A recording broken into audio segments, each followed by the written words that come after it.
Captain Lisa Hayes gripped the armrests of her command chair as her ship moved deeper into enemy territory. The Silent Runner was designed for stealth operations, and right now that design was being tested to its absolute limit. Her crew had turned off every system that was not essential for survival, and they were drifting through space like a piece of debris. The swarm creatures were all around them and passing, so close that Lisa could see the details of their twisted bodies through the viewport. The creatures looked like a nightmare combination of insect and machine. They had multiple legs that ended in sharp points, and their bodies were covered in some kind of dark armor that seemed to absorb light. Each one was about 30 meters long, and they moved through space with an unnatural grace that made Lisa's skin crawl. But she forced herself to watch them carefully because that was her mission. She needed to understand these things before humanity could figure out how to kill them. Her science officer was named Kevin Palmer, and he was working at his station with intense focus. He had configured the ship's sensors to passive mode, which meant they were only receiving data and not sending out any signals that might give away their position. Kevin was recording everything he could about the swarm's behavior and biology. He whispered his observations to Lisa, even though there was no way the creatures could hear them through the vacuum of space. The swarm moved in perfect formation like a school of fish in Earth's oceans. When one creature changed direction, the others around it adjusted instantly to maintain the pattern. Kevin said it reminded him of flocking behavior in birds, but on a massive scale. Lisa asked him if he could identify any leaders or command creatures, but Kevin shook his head. There did not seem to be any hierarchy at all. Every creature appeared to have equal importance in the swarm. Back on Earth in a secure research facility, Dr. Nathan Cross was receiving the data that Lisa's ship was sending. He had assembled a team of the best scientific minds that humanity had to offer. There were biologists and physicists and computer scientists all working together in a room that had been sealed off from the rest of the world. Nathan was a tall man, with gray hair, who had spent his entire career studying complex systems. He had worked on everything from artificial intelligence to colony behavior in insects, and now he was applying all that knowledge to the most important problem humanity had ever faced. The data flowing across Nathan's screens was fascinating and terrifying at the same time. He started seeing patterns that the Galactic Council had apparently missed. The swarm was not just moving randomly and consuming everything in its path. There was a logic to their behavior that became clear once you stopped thinking of them as individual creatures. Nathan called Admiral Bennett and explained what he had discovered. The swarm was not a collection of separate beings working together. It was more like a single organism with millions of bodies. Claire listened carefully to Nathan's explanation, and she immediately understood the implications. She asked him how the creatures were coordinating with each other across such vast distances. Nathan said his team was still analyzing that, but they had detected complex patterns of electromagnetic signals and chemical markers. The swarm was using multiple communication methods simultaneously, which made their network extremely robust. If you blocked one method, they could still coordinate using the others.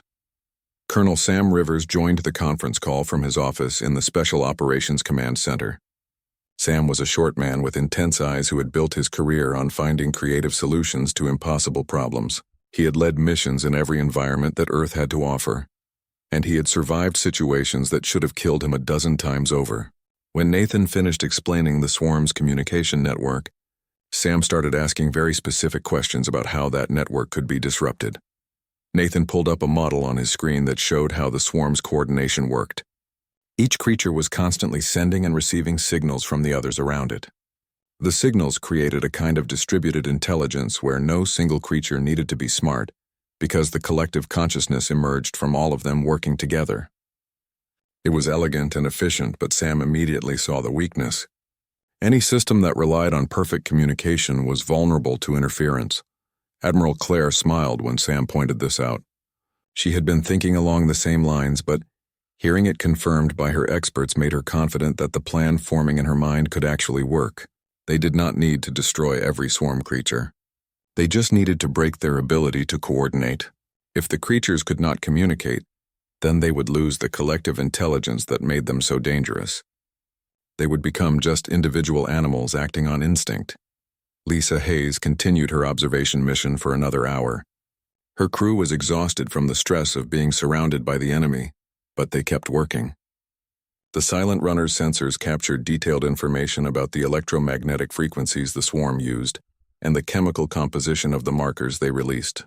Kevin managed to get readings on their biology and discovered that individual creatures had very simple nervous systems.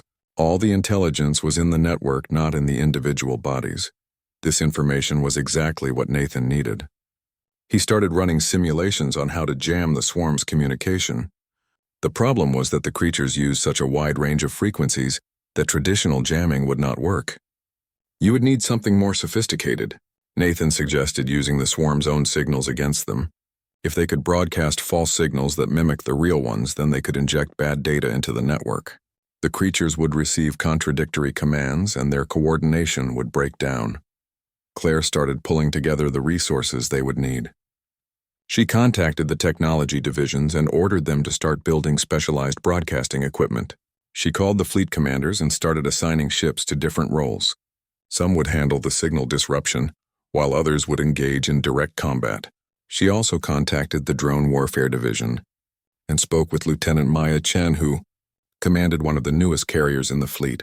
Maya was a young officer who had grown up playing video games and had turned that skill into a military career. She controlled swarms of autonomous drones that could operate independently or work together based on adaptive algorithms. When Claire explained the mission, Maya immediately started calculating how many drones she would need and what weapons they should carry. The drones would be crucial for the third phase of the attack after the swarm's coordination had been disrupted. Ambassador Helen Price was still in the council chambers trying to explain humanity's plan to the alien delegates. Most of them did not understand what the humans were trying to do. The crystalline hierarch said that humanity was wasting time with analysis when they should be preparing defenses. The Verdant Collective believed that the human approach was too complicated and would fail. But the Forge Masters, who were an ancient warrior race, showed genuine interest in what Helen was describing. The Forge Master delegate asked Helen if humanity had faced similar threats before. Helen told them about the resource wars when different human nations had fought each other, using coordinated drone swarms and cyber warfare. She explained how humans had learned to fight enemies that were everywhere at once, and how they had developed tactics for breaking apart coordinated systems. The Forge Master listened carefully and then said something that surprised Helen. He said that humanity's inexperience in galactic warfare might actually be an advantage because they were not trapped by old ways of thinking. Lisa finally received orders to withdraw from her observation position. The Silent Runner slowly drifted away from the swarm and then fired up its engines once it was far enough away to avoid detection. As her ship jumped back to the rally point, Lisa felt a mixture of relief and anticipation. They had gathered the intelligence they needed, and now it was time to see if humanity's plan would actually work. She knew that Admiral Bennett was preparing to launch the attack, and that everything would be decided in the next few hours. Nathan Cross sat back in his chair and looked at the final analysis on his screens. He had sent all the data to Admiral Bennett along with his recommendations. The plan was risky and relied on perfect timing, but it was the best chance they had. He thought about all the species in the galaxy that were depending on this working. He thought about Earth and everyone he loved who would die if the swarm was not stopped. Then he pushed those thoughts aside and focused on the work. There would be time for emotion later. Right now, humanity needed cold calculation and precise execution. The emergency signal reached Earth at exactly 3 a.m. Commander Jake Morrison was asleep in his quarters aboard the Orbital Defense Station when the alarm started blaring through every speaker system in the facility. He jumped out of bed and ran toward the command center while pulling on his uniform jacket. Other crew members were doing the same thing and filling the corridors with the sound of running boots and worried voices. Something big was happening and nobody knew what it was yet. When Jake reached the command center, he saw Admiral Claire Bennett already standing at the main display screen. Her face was pale, and her jaw was tight as she watched the incoming transmission from the Galactic Council. Jake had never seen the Admiral look scared before, and that made his stomach drop. He moved to his station and started pulling up the data feeds while the transmission continued playing on the main screen. The aliens on the screen looked terrified. There were dozens of different species represented in the council chambers, and every single one of them showed signs of fear in their own unique ways. The crystalline beings were flickering with dark colors. The plant-based species had their leaves drooping low. The mechanical ones were making grinding noises that their translators said meant distress. At the center of the chamber stood the council speaker, who was trying to maintain composure while delivering the worst news imaginable. The Void Swarm had arrived in their sector of space. Jake had heard rumors about the swarm during his briefings, but he had always thought they were exaggerated stories meant to scare young officers. Now he was learning that the stories were not only true but actually understated how dangerous these creatures were. The swarm was a race of insectoid beings that consumed everything in their path. They ate planets and stars and left nothing but empty void behind them. 17 star systems had fallen to them in less than 1 month. Admiral Bennett turned down the volume on the transmission and addressed the room. Her voice was steady now and full of the command presence that had earned her the rank. She told everyone to pull up the tactical data that the Council had sent along with their distress call. Jake started working through the files, and what he saw made him understand why the aliens were so afraid. The swarm moved in massive numbers that blocked out stars. Each creature was about the size of a small spacecraft, and they worked together with perfect coordination. Every species that had tried to fight them had been destroyed within days. The Council's message was clear. They were offering humanity a choice. Earth could evacuate as many people as possible and flee into deep space, where the swarm might never find them, or they could stay and fight alongside the Council's forces in what would almost certainly be a losing battle. The Council speaker made it very clear that they did not expect much help from humanity. Earth had only joined the Galactic Council 5 years ago, and most alien species still saw humans as primitive newcomers, who barely understood the technology they were using. Claire called for a direct line to Earth's government. Within minutes, she was connected to the President and the Joint Military Command. Jake listened as the Admiral laid out the situation in clear and simple terms. The swarm would reach the Council's core systems in 3 days.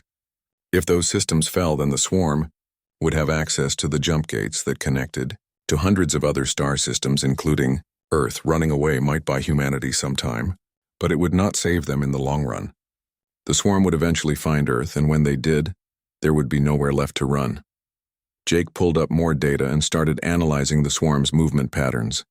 He had spent 10 years in Earth's military, and 5 of those years had been focused on tactical analysis. What he was seeing did not match anything in his experience, but it also did not seem completely impossible to counter.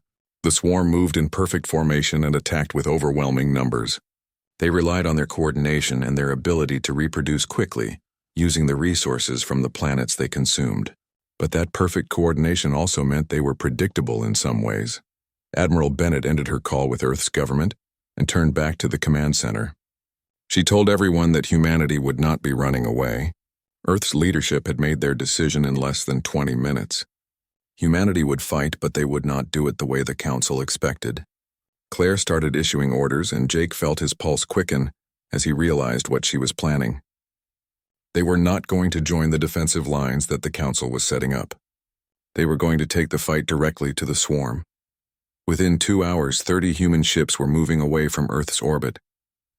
Jake's ship was a mid-sized cruiser called the Horizon's Edge. It was not the biggest or most powerful ship in the fleet, but it was fast, and it had some of the best sensor equipment that human engineers had managed to build. His crew consisted of 40 people who were all veterans of various conflicts. They knew how to stay calm under pressure, and they trusted each other completely. As the human fleet moved toward the jump gate that would take them into Council space, Jake received a private message from Admiral Bennett. She told him that his ship would be leading the reconnaissance mission. They needed to get close to the swarm and study them in ways that the Council had never attempted. The aliens had always treated the swarm as an unstoppable force of nature, but Claire believed there had to be a weakness somewhere. Every system had vulnerabilities, and the swarm was a system just like anything else. Jake acknowledged the orders and started briefing his crew. He could see the worry on their faces, but he also saw determination. Humanity had faced extinction before during the resource wars that had nearly destroyed Earth 50 years ago. His grandfather had fought in those wars and had told Jake stories about how humans had learned to survive against impossible odds. They had learned to be creative and adaptable and willing to try things that seemed crazy at first. That was what made humanity dangerous, and that was what might give them a chance against the swarm. The Galactic Council watched as the human ships jumped away from their designated rally points. Several alien delegates started composing messages of condolence because they assumed the humans were committing suicide. Ambassador Helen Price stood in the council chambers and told them to wait and watch. She said that humanity had a different way of looking at problems, and that sometimes the newest perspective was the most valuable one. The aliens did not look convinced, but they agreed to monitor the human fleet's progress. Jake sat in his command chair as the Horizon's Edge came out of the jump and entered swarm-controlled space. His sensor officer called out contacts immediately. There were thousands of swarm creatures ahead of them and more appearing on the screens every second. The communications officer reported that they were receiving scattered distress calls from council ships that had been overwhelmed. The tactical officer warned that they were moving into extreme danger. Jake took a deep breath and gave the order to proceed. They had 5 hours to figure out how to stop the unstoppable, and the clock was already ticking. Admiral Claire Bennett stood in the command center with her hands clasped behind her back. The room was filled with holographic displays that showed the positions of every ship in the human fleet and every concentration of swarm creatures that their sensors could detect. She had spent the last hour reviewing the plan with her commanders and making final adjustments based on the intelligence that Lisa Hayes had gathered. Now it was time to execute, and there would be no second chances. Claire opened a fleet-wide channel, and her voice carried to every human ship in the battle zone. She told them that Operation Cascade was now active, and that they had exactly 5 hours to complete their mission. Every commander acknowledged the order, and Claire felt a moment of pride in these people, who were willing to risk everything for a galaxy that still saw humanity as outsiders. She gave the signal to begin and watched as the first wave of ships moved into position. Jake Morrison's ship, the Horizon's Edge, was part of the first wave along with 23 other vessels. They flew directly toward the swarm's main formation, which was a massive cloud of creatures that stretched across thousands of kilometers of space. The tactical display showed the swarm detecting the human ships and starting to move in response. Jake's communications officer reported that the creatures were releasing chemical signals and electromagnetic pulses as they coordinated their defensive response. Jake gave the order to release the payload. The Horizon's Edge opened its cargo bay doors and launched billions of microscopic drones into space. The other ships in the first wave did the same thing, and soon there was an invisible cloud of tiny machines drifting toward the swarm. These drones were so small that the swarm's sensors could not detect them as threats. They looked like dust particles or radiation, and the creatures ignored them completely. The drones reached the swarm and attached themselves to the creatures' bodies. Each drone was programmed with a simple but crucial mission. They had to broadcast false signals that mimicked the swarm's own communication methods. The drones started working immediately and began flooding the area with fake commands and contradictory information. Some drones told nearby creatures that there were enemies attacking from the left, while others said the threat was coming from the right. Some broadcast signals that said food was available in one direction, while others claimed danger was approaching from another. The effect was not immediate, but it was noticeable. The swarm's perfect formation started to show small irregularities. Individual creatures hesitated or changed direction slightly. The collective intelligence that made the swarm so dangerous was beginning to receive corrupted data, and it did not know how to filter out the false information from the real signals. Jake watched his tactical display and saw the chaos spreading through the enemy formation like a virus. Captain Danny Walsh commanded a squadron of 6 ships that formed the second wave. His vessels were equipped with specialized electronic warfare systems that had been designed for a completely different purpose, but were now being used in ways their creators had never imagined. Danny's ships moved into position around the swarm formation and began broadcasting interference across a wide range of frequencies. They were not just jamming the signals, but creating complex patterns that confused the swarm's communication network even further. The creatures tried to adapt by switching to different frequencies, but Danny's systems were using artificial intelligence to predict their responses and adjust in real time. Every time the swarm found a clear channel for communication, Danny's equipment filled it with noise and false data. The electromagnetic spectrum became a battlefield where human technology fought against biological signaling, and the humans were winning. Lieutenant Maya Chen sat in the control center of her drone carrier, watching dozens of screens simultaneously. Each screen showed the view from a different autonomous drone, and Maya's job was to coordinate their attacks, while letting their AI systems handle the moment-to-moment decisions. She had launched 3,000 drones in the third wave, and they were now moving toward the swarm like a swarm of their own. Maya's drones were larger than the microscopic ones from the first wave, but they were still much smaller than the swarm creatures. Each drone carried conventional weapons like small railguns and mini-missiles. Nothing fancy or exotic, but effective when used correctly. The drones moved in unpredictable patterns that made them hard to target. They struck at the swarm creatures that still showed signs of coordination and ignored the ones that were already confused and disoriented. The swarm tried to defend itself, but without proper coordination, their defensive fire was ineffective. Individual creatures lashed out at targets that were not there, or fired at empty space because they were receiving false information about where the human drones actually were. Maya's AI systems exploited every gap in their defenses, and her drones scored hit after hit against critical areas of the enemy. Formation. Commander Rick Taylor led a squadron of human fighters that formed the fourth wave. Rick was a veteran pilot who had flown in atmosphere and in space and had survived more close calls than he could count. His fighter was small and fast and equipped with weapons that relied on kinetic energy rather than exotic particles. He led his squadron into the heart of the swarm formation, where the confusion was greatest. Rick's mission was not to destroy the swarm creatures, but to herd them.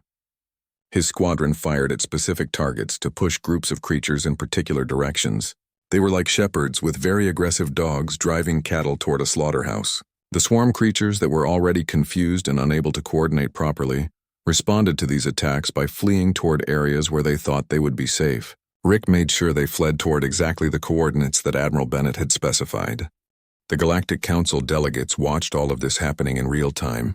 The feeds from human ships were being broadcast to the council chambers, and the alien representatives stared at the displays with expressions of shock and confusion. They had expected the humans to attack with overwhelming firepower, or to sacrifice themselves in suicide runs. Instead, they were watching something that looked more like a surgical operation than a battle. Ambassador Helen Price stood beside the council speaker and provided commentary on what the humans were doing. She explained how the first wave had corrupted the swarm's communication network and how each subsequent wave was exploiting that corruption. She described how humanity had learned to fight coordinated systems during their own wars, and how they were applying those lessons on a galactic scale. The aliens listened and began to understand that they were witnessing a completely different philosophy of warfare. 2 hours into the operation, the swarm's coordination had dropped to critical levels. The massive fleet that had consumed 17 star systems was now just scattered groups of confused creatures. Some were attacking each other because the false signals made them think their neighbors were enemies. Others were fleeing in random directions, trying to escape threats that did not exist. A few were still trying to coordinate, but the interference from Danny Walsh's squadron made that impossible. Admiral Claire gave the order for the fifth wave to deploy. These were the heavy ships that humanity had been holding in reserve. Battleships and cruisers that carried the most powerful weapons in the fleet. They had been waiting at the edge of the battlefield, and now they moved into position with deliberate precision. Claire watched as the tactical display updated to show her heavy ships forming a geometric pattern around the swarm's scattered groups. Captain Greg Hamilton commanded the battleship Undaunted, which was the largest vessel in the human fleet. His ship mounted weapons that the Galactic Council considered primitive. Nuclear missiles that relied on fusion reactions instead of antimatter. Kinetic impactors that were just very dense projectiles fired at very high speeds. High-energy lasers that used focused light instead of exotic particles. But these weapons had one advantage that the Council's technology did not. They were incredibly reliable and easy to use in large quantities. Greg coordinated with the other heavy ship commanders to create overlapping fields of fire. They were not chasing individual swarm creatures around the battlefield. Instead, they established kill zones and waited for the confused enemy to fly into them. Rick Taylor's fighter squadron was still herding the swarm groups, and they pushed the creatures directly into these kill zones where the heavy ships were waiting. The systematic destruction of the swarm began. The creatures flew into the kill zone, still responding to the false signals that told them safety was in that direction. The human heavy ships opened fire with devastating effect. Nuclear missiles detonated and vaporized dozens of creatures at once. Kinetic impactors punched through armor and shattered bodies. Lasers cut through the swarm's formations like hot knives through butter. It was methodical and efficient and brutal. Jake Morrison watched from the horizon's edge as the battle reached its peak. His ship had completed its mission in the first wave and was now holding position at a safe distance. He could see the swarm's formations completely falling apart. The species that had terrified the entire galaxy was being taken apart piece by a human fleet that was smaller and less advanced than the forces the swarm had already defeated. The difference was that humanity had understood the enemy in ways that no other species had bothered to try. Dr. Nathan Cross stared at his monitor screens with bloodshot eyes. He had not slept in 36 hours and his hands were shaking from too much coffee, but he could not look away from the data streaming in from the battlefield. His team had been monitoring the swarm's biological responses throughout the attack, and what they were seeing confirmed everything they had predicted. The creatures were experiencing something close to a collective nervous breakdown. Nathan opened a direct channel to Admiral Claire Bennett, and his voice was hoarse when he spoke. He told her that the swarm's neural networks were collapsing at an accelerating rate.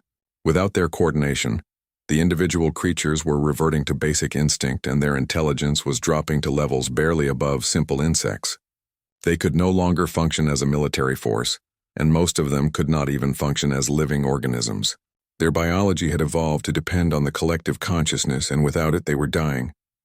Claire absorbed this information and made a quick decision. She ordered all human ships to increase their attack intensity. This was the moment to break the swarm completely and make sure they could never reorganize. She sent new targeting priorities to the fleet commanders and watched as the tactical display updated to show her ships adjusting their positions. The systematic destruction that had been happening for the last 2.5 hours was about to become total annihilation. Captain Greg Hamilton received the new orders aboard the Undaunted, and he immediately began coordinating with the other heavy ship commanders. They had been operating their kill zones efficiently, but now they needed to expand them and close any gaps that swarm creatures might use to escape.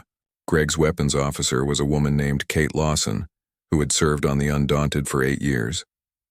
She knew every system on the ship and could fire the weapons with precision that matched any computer targeting system. Kate called out target solutions, and Greg approved each one with a simple nod. The Undaunted's main railgun fired repeatedly, and each shot destroyed multiple swarm creatures as the dense projectiles punched through their formations. The ship's missile batteries launched volleys that created expanding spheres of nuclear fire. The laser arrays tracked targets and cut them apart with beams of coherent light. The Undaunted was performing exactly as designed, and the crew worked with the smooth efficiency that came from years of training together. Lieutenant Maya Chen was dealing with a different kind of problem. Her drone swarms had been incredibly effective during the initial phases, but now many of her units were running low on ammunition. She recalled about 1/3 of her drones back to the carrier for rapid reloading, while keeping the rest in the fight. Maya had programmed her drones to prioritize targets that showed any signs of coordinated behavior. If even a small group of swarm creatures managed to re-establish communication, they might be able to start rebuilding their collective intelligence. The drones that were still in the fight moved through the battlefield like schools of predatory fish. They identified targets and attacked in coordinated groups that overwhelmed the confused swarm creatures. Maya watched the efficiency ratings on her displays and felt a grim satisfaction. Her drones were achieving kill ratios that exceeded even the most optimistic projections. The artificial intelligence systems she had helped design were proving themselves in the most extreme test possible. Commander Rick Taylor and his fighter squadron were exhausted, but they kept flying. Rick's muscles ached from the constant maneuvering and his eyes burned from staring at his displays for hours. But he could see that the end was near. The swarm groups he had been herding were getting smaller and more scattered. Many creatures were just drifting in space now with no signs of life. Others were flying in random directions without any apparent purpose or goal. Rick received a transmission from Admiral Bennett, congratulating him and his squadron on their performance. She told them to begin withdrawal procedures and return to their carrier. The 4th wave had completed its mission, and the heavy ships could handle the remaining cleanup. Rick acknowledged the order and felt a wave of relief wash over him. He formed up his squadron and they began the flight back to safety. As they flew away from the battlefield, Rick looked back one last time at the destruction they had helped create. The Galactic Council chambers had gone completely silent. The alien delegates sat or stood or floated in their designated areas and simply stared at the display screens. They were watching the most feared threat in their recorded history being systematically destroyed by a species they had considered primitive just days ago. The crystalline hierarchs were flickering with colors that their species used to express awe and disbelief. The Verdant Collective had their leaders huddled together in what looked like an emergency conference.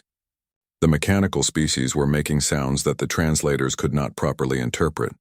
Ambassador Helen Price watched the aliens' reactions and felt a complex mixture of pride and concern. She was proud of what humanity had accomplished and proud to represent her species in this moment. But she was also concerned about what this demonstration of military capability might mean for Earth's future relationships with the other Council species.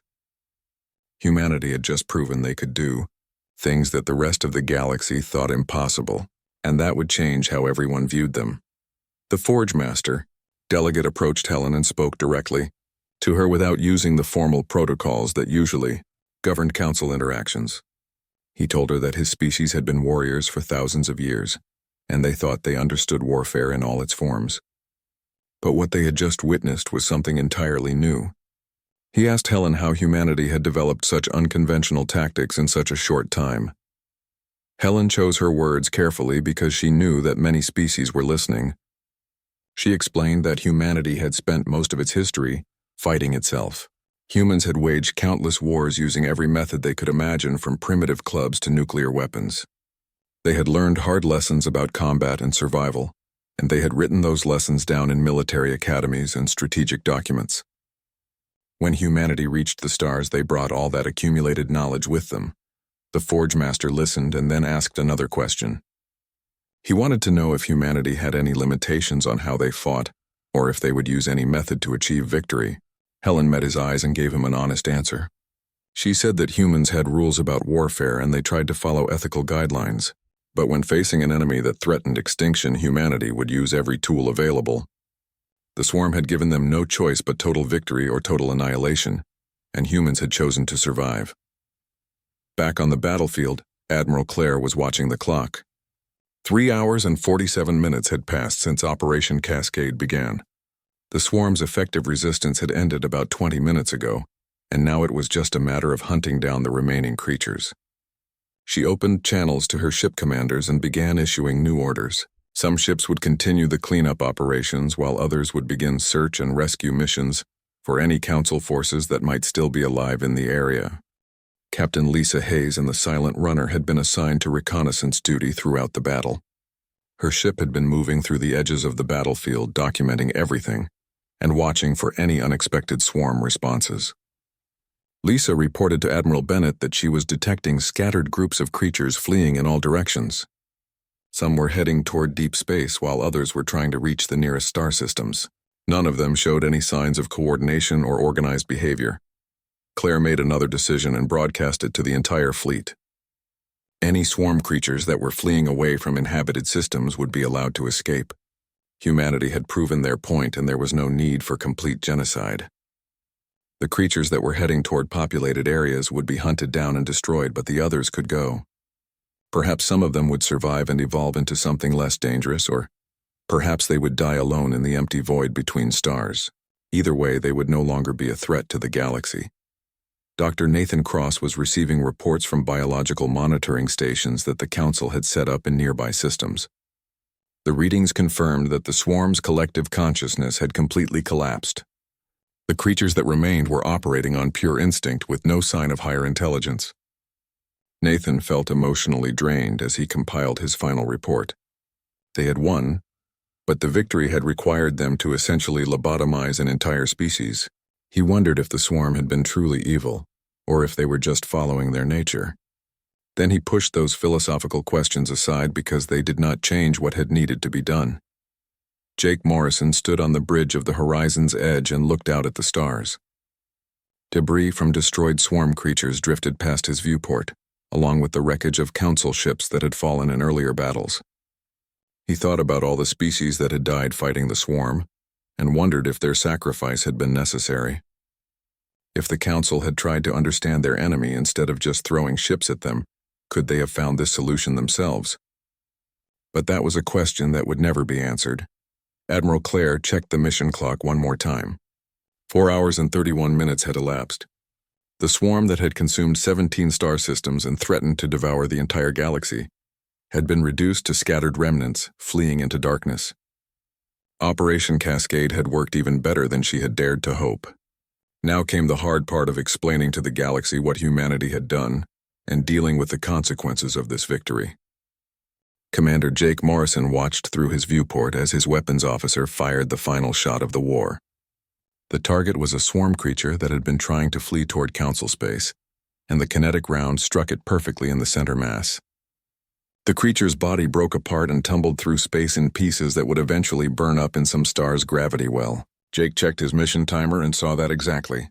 4 hours and 57 minutes had passed since Admiral Bennett gave the order to begin Operation Cascade. Jake opened a fleet-wide channel and announced that the Horizon's Edge had fired the last shot. Other ships confirmed that they had no remaining targets in their sectors. The battlefield had gone quiet except for the occasional burst of static from damaged equipment. The swarm that had terrified an entire galaxy was finished. Jake felt exhaustion wash over him now that the adrenaline was fading. His crew looked the same way with their faces showing the strain of the last 5 hours. Admiral Claire Bennett stood in her command center and took a deep breath.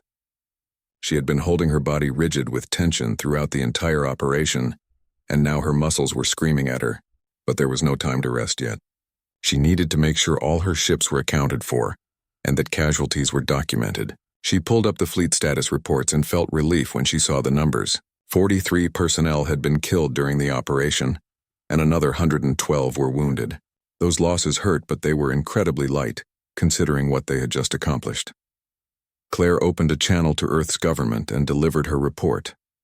The President and the Joint Military Command listened as she described how Operation Cascade had unfolded exactly according to plan. The swarm had been broken as a coordinated force within 3 hours and completely destroyed within 5. Human casualties were minimal, and all ships were returning to base. The threat that had consumed 17 star systems and killed billions of beings had been eliminated by a human fleet that numbered only 30 vessels. The Galactic Council called an emergency session within an hour of the battle's conclusion. Every species that held a seat on the council was represented, and many had brought military advisors and technical experts. The vast chamber was filled with hundreds of beings from dozens of different worlds, and they were all trying to understand what had just happened. The council speaker called for order and then invited Ambassador Helen Price to address the assembly. Helen walked to the central platform, feeling the weight of every alien eye upon her. She had prepared a speech during the battle, but now that the moment had arrived, she decided to speak from her heart instead. She told the assembled delegates that humanity understood their shock and confusion. Earth was a young species that had only joined the galactic community 5 years ago, and now they had accomplished something that the council's combined forces could not. She explained that humanity's success came from a different way of thinking about problems. The council had seen the swarm as an unstoppable force of nature and had tried to meet it with conventional military tactics. Humans had looked at the same threat and seen a system that could be understood and exploited. Helen described how humanity had studied the swarm's behavior and biology and discovered that their greatest strength was also their greatest weakness.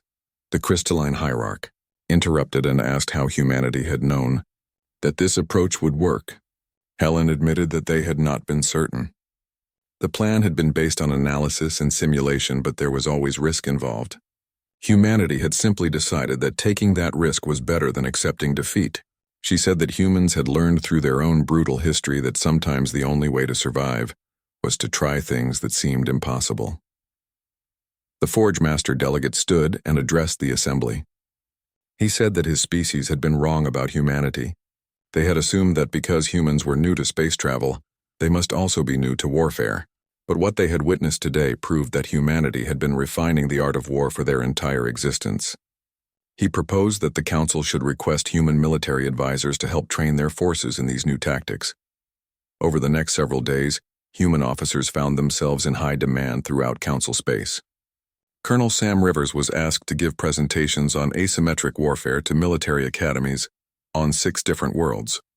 Captain Lisa Hayes led training exercises on reconnaissance and intelligence gathering for council fleet officers who had never considered studying their enemies so closely.